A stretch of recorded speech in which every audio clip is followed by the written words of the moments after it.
guy may have a little bit of quirkiness in his swing by his own self-admission, but he still maintains a lot of power in this golf swing.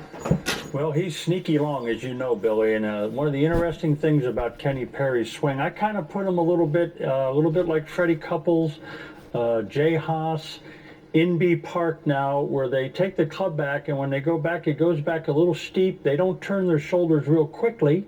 He does a little bit of a late shoulder turn, which kind of gets the club back on plane. But the thing about his swing that really is something is his feet are on the ground well into his follow through. And I've often wondered, you know, people are always relating club head speed to hip speed. I think his swing would dispute that theory that you hit it farther if your hips move faster. Watch his footwork.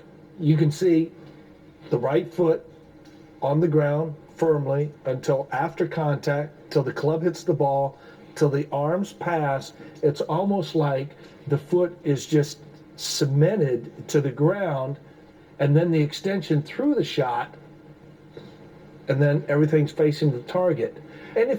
But think about it, that what you just said, are you going to create club head speed by moving this fast? Are you going to create club head speed by moving this fast?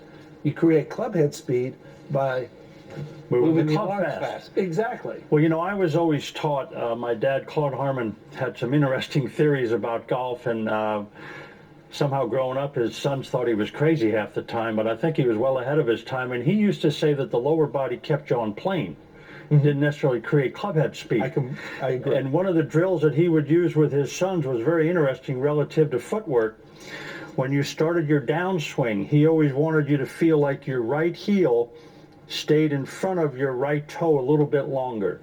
Now, for the viewers at home, that's a great way to learn to not come over the top. Because if the lower body moves this way, the club will drop inside, just like Kenny Perry's does, because he goes back quite steep. So Kenny Perry at impact, heel is ahead of the toe almost until the time the club gets waist high. Now in Kenny Perry's case, he takes it back steep, turns late, does a little rerouting, lower body puts the club on plane. I don't know if it's a great club head speed producer, but in his case, with the club on plane, when the club is balanced, the club's going to move faster anyway. So I've never been sure that hip speed is the cause of swing speed, but I think that hip speed can get you off plane if it moves too quickly. Right, and I think the footwork, kind of minimizing the footwork, allows him to go ahead and let the lower half, the hip, travel towards the target.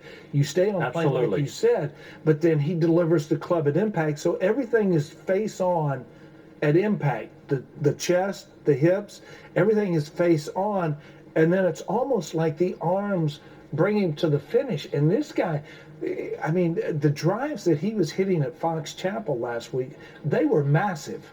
Not only that, he's never changed his shot shape. He has played his game. He's become the best player Kenny Perry could be.